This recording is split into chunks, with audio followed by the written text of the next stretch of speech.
Vou pedir primeiro para abrir aqui a linha 9, porque já está circulando uma foto do ex-governador Sérgio Cabral, já com cabelo cortado, aquela foto que é feita, né, durante o fichamento, durante a entrada no presídio, ele que está agora no presídio Bangu 8, que aí tem uma curiosidade, né, porque foi ele o governador que inaugurou o Bangu, o presídio Bangu 8, que é um presídio voltado para quem tem ensino superior, para policiais e bombeiros presos. Foi ele que inaugurou esse presídio e agora está aí nessa condição de preso. Rotina de preso, não é? Acordou hoje, café com leite, pão com manteiga. As informações que a gente tem hoje sobre o almoço no presídio é feijão com arroz, legumes, farinha.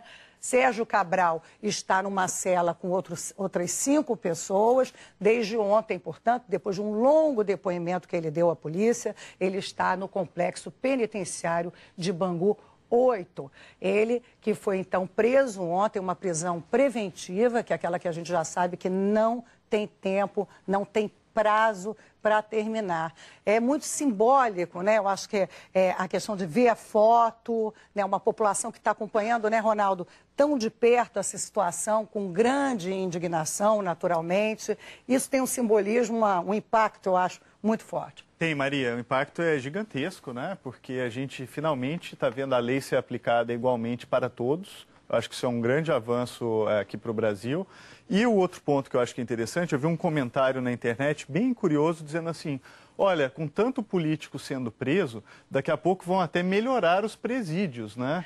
Porque a situação carcerária no Brasil, como a gente sabe, é a pior possível.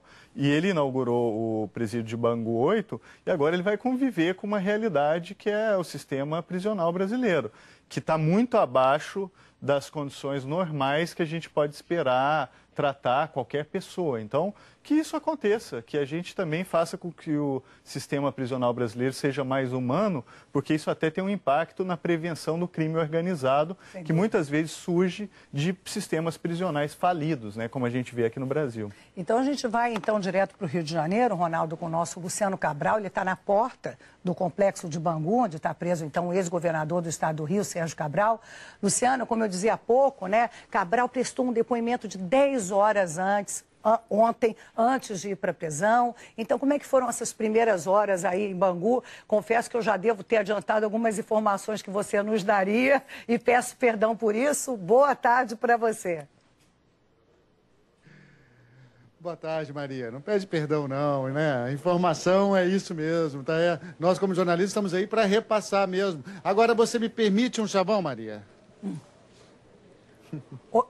Desculpa, Luciano, na hora que você falou comigo, eu perdi o seu sinal. Diga de novo. O telespectador estava te ouvindo, mas eu não. Você me permite um chavão? Por favor.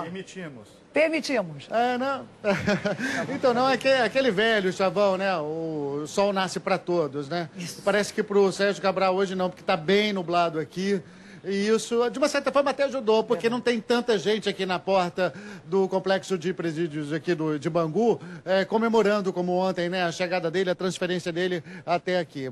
Vez ou outra passa um carro por aqui e aí as pessoas gritam, celebrando essa prisão. E hoje cedo, Maria, como você disse, foi servido o café da manhã e a gente tem informações, então, que ele aceitou, sim, o café da manhã que é servido para todos os presos, de forma igual.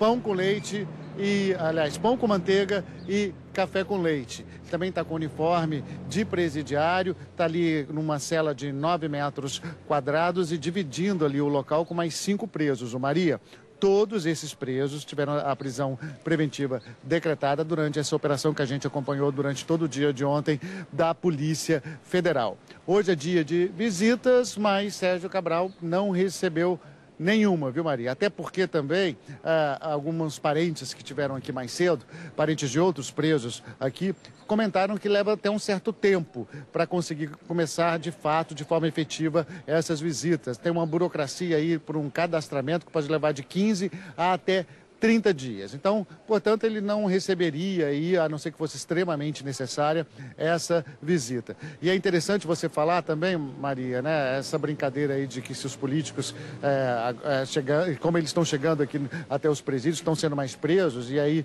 a expectativa de que os presídios agora fiquem melhores, né, mais seguros, pelo menos mais confortáveis, né, Maria? É uma ironia que a gente pode dizer que é engraçada, mas ao mesmo tempo também é tão triste, né? Aqui no Rio de Janeiro, 2 ex-governadores presos no mesmo local e transferidos para cá no mesmo dia. Não, e aquela história, né? Evidentemente, muita gente torce para que todos os presos, né, todos os corruptos e criminosos sejam punidos, mas ao mesmo tempo a tristeza existe. É a tristeza de um cidadão que vê 2 ex-governadores do seu estado presos. É a tristeza do cidadão que vê 2 pessoas que mandaram na política do estado durante quase 20 anos estarem agora pagando essa punição, mas a gente ainda não foi indenizado de todos os males que ocorreram. 4 governos seguidos, né? Teve o Garotinho, depois teve a Rosinha, né? E depois os 2 do Sérgio Cabral. E o Pezão, que ainda é o fruto dessa união. Ele foi indicado para vice-governador pelo Garotinho. Não, e até ontem no nosso CAT, alguém dizia, o Otávio disse que o Pezão seria honesto porque não foi citado. Não, que nós dissemos ontem que os procuradores de ontem, na entrevista coletiva, disseram que não havia nas delações premiadas em relação a esse caso nenhuma menção ao atual governador. Otávio, eu achei muito interessante, né, uma notícia que você trouxe para a gente. Teve uma entrevista hoje à Rádio CBN, em que o delegado responsável, ele dizia que Cabral e Garotinho estariam separados por serem de facções diferentes. Esse ato foi o falho, termo. né? Não, eu não sei se é ato falho ou se vamos colocar o nome aos bois. Isso é bandido, isso é facção. Fica aí a pensar até o debate, né? Maria, quem transformou o partido em facção foram os políticos, né? Foi o Cabral, foi o Garotinho, eles que deram motivos para isso. Agora, o que me preocupa é quando um agente público vem e se refere a partidos políticos como facção. Isso estava ontem rolando como piada, para você ver. Tinha uma piada, atenção, facção, quem é do PMDB para cá, quem é do PT para lá, isso rolava como piada. Mas quando um agente público transforma a piada numa entrevista para a rádio, para o repórter Lucas Soares, da CBN, eu me espantei ali. É claro. Então, assim, a Cristina Lobo sempre diz isso, o Camarote sempre diz.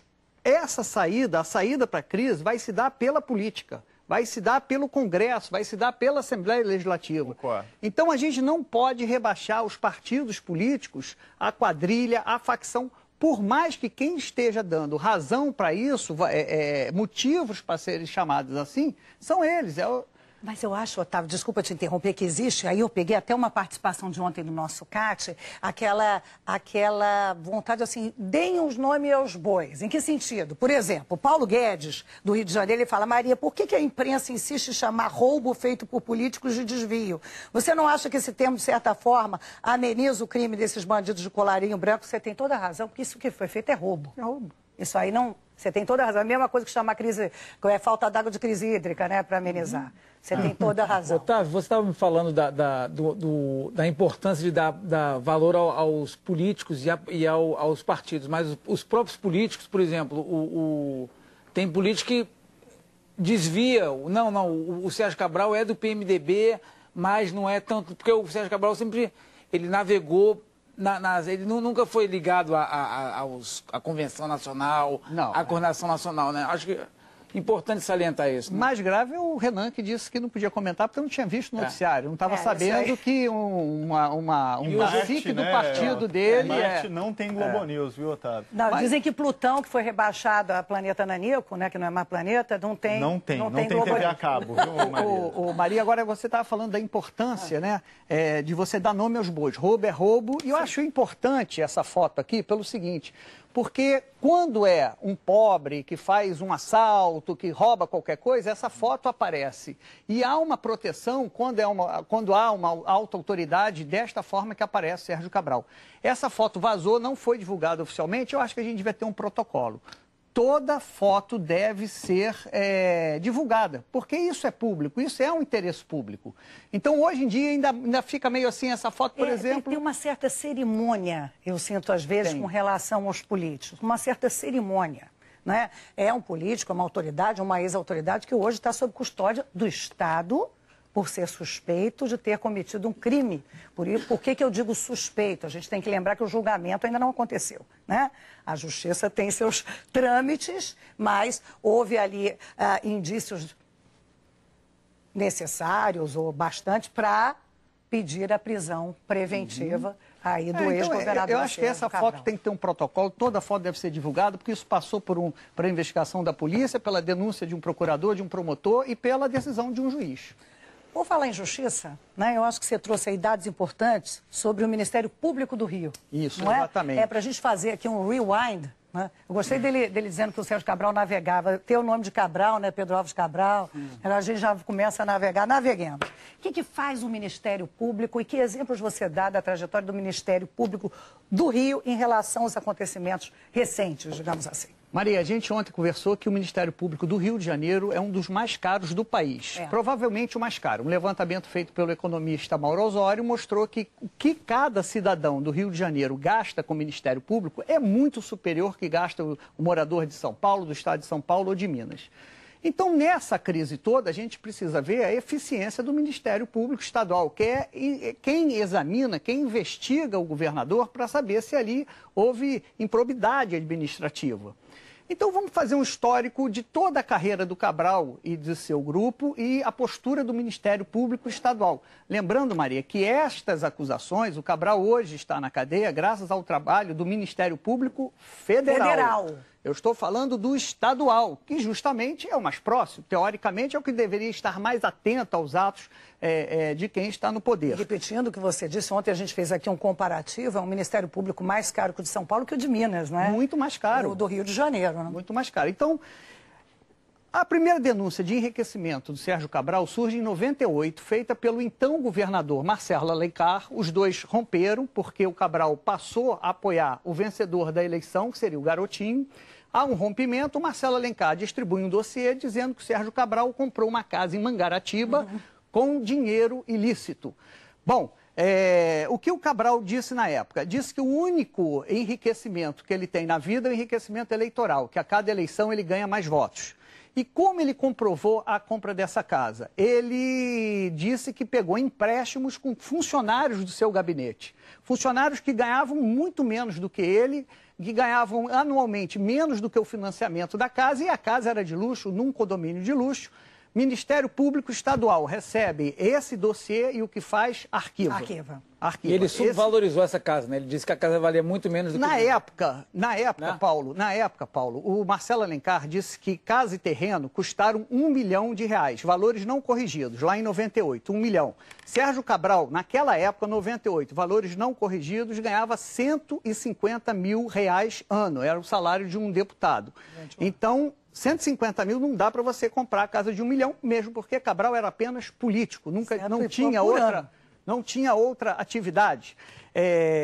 E ele justificou, então, que pegou um empréstimo com o ex-sogro, que pegou empréstimo com 2 funcionários do seu gabinete. O Ministério Público Estadual não viu aí nenhum problema, aceitou a argumentação e arquivou. Bom, aí depois a gente, o Sérgio Cabral já no governo, nós tivemos a farra dos guardanapos, que eram as viagens do Sérgio Cabral, cercada de luxo, restaurantes também muito caros. Quem pagava essa conta também? Também houve uma representação, o Ministério Público do Estado do Rio de Janeiro também arquivou, não viu ali indícios, motivos para investigar. Bom, Cabral usando helicópteros. Há ali uma improbidade administrativa, ele usava helicópteros para ir para sua casa de Mangaratiba e levava até o cachorrinho, o Juquinha. Isso aí foi uma reportagem do repórter Légio Leitão, revelou que ele transportava. Ó, traz o Juquinha ia para cima e para baixo. É um belo roteiro de filme, né? Não é? O Juquinha viajando de helicóptero. Mas ninguém vai acreditar nesse Ninguém vai filme. acreditar, As pessoas vão achar que isso é mentira. Mas, Ronaldo, a realidade está dando um banho na ficção, você não acha? Menos de 24 horas, 2 ex-governadores presos, isso aí nenhum roteirista... Vamos mais, Mas pode dizer, não, é muito inverossímil, falaria que era né? mentira. Fica mais animado o roteiro. Cavendish e Cabral, quando o helicóptero cai, sabe, vem aquela relação ali promíscua entre o público e o privado. Ministério Público Estadual também não vê motivos para investigar o Cabral, representação arquivada. E por aí vai. Hoje nós temos uma representação contra o Pezão, por improbidade administrativa, irregularidades no uso dos recursos da saúde. O procurador pediu arquivamento também e o Conselho disse, não, essa não pode arquivar, vamos investigar. E tem ainda uma outra investigação que foi arquivada a pedido do Procurador-Geral. Enriquecimento ilícito do presidente da Alerj, Jorge Pisciani. Sim. Jorge Pisciani admite que vende sêmen de boi para fornecedor do Estado, ou seja, empreiteiras, quem presta serviço ao Estado está recebendo nesse bolso aqui e nesse mesma mão pega e paga sêmen de boi para Pisciani. Ok, então isso tem que ser investigado? Claro. Tem que ser... Houve o pedido também de arquivamento, o Conselho desarquivou. E, por fim, também a história da mulher do Cabral, Adriana Anselmo, que tinha como clientes do seu escritório grandes fornecedores do Estado. Ou seja, sem fazer qualquer juízo de valor, eu não conheço aqui os motivos do arquivamento. Não estamos prejulgando, mas isso aí... Mais à luz, Maria, mais à luz dos fatos, será que havia motivo efetivamente para tanto arquivamento? E a gente não está falando de um procurador, a gente está falando aqui de 3, 4, quer dizer, é um comportamento, é uma cultura do Ministério Público Estadual que não viu. Então, o que acontece, na minha opinião, é que o Ministério Público Federal hoje, digamos assim, faz uma intervenção branca no Ministério Público Estadual, que durante todos esses anos não investigou, se omitiu. Eu diria isso, Paulo. Fica com cheiro, né? Já que não podemos aqui fazer nenhum juízo de valor desse tipo, mas de cumplicidade, né? Fica com cheiro de cumplicidade, ou de omissão, ou de inação. E um Ministério Público caro, Maria. E um Ministério Público caro, não é muito barato, caro, que temos mais caro do país. Eu, antes do programa começar, eu estava recordando aqui a crise dos bombeiros, já no segundo mandato dele, porque ele se reelegeu sem sair de casa, né? Ele se elegeu no primeiro turno e havia ali uma insatisfação dos bombeiros com os policiais militares, porque ele criou a gratificação diferenciada. Houve uma revolta dos bombeiros, os bombeiros invadiram o quartel ali do Campo de Santana, ali perto do Globo, e aí foi aquele quiprocó. O Sérgio Cabral, sem nenhuma habilidade, ele pediu para o comandante da PM negociar com os bombeiros rebelados, digamos assim. O motim, e aí afastou o comandante-geral do Corpo de Bombeiros e ficou com essa Tem um bastidor, acho que isso foi num sábado de manhã e ele pegou um helicóptero, veio de Mangaratiba, chegou, não conversou com nenhum assessor e deu uma coletiva completamente desastrada, desastrosa, esculhambando os bombeiros. Ele já havia chamado os médicos de vagabundos, médicos irresponsáveis e incendiou, botou... E tem muito bombeiro preso junto com o Cabral nesse momento. E os bombeiros, as manifestações no Rio, muitos bombeiros estão e foram recepcionar, entre aspas, o Sérgio Cabral lá na penitenciária. Deixa eu fazer uma retificação. À época do seu governo, Cabral, o que ele inaugurou em Bangu 8 foram os prédios administrativos de Bangu 8, só para dar informação correta, objetiva, limpinha, como dizemos.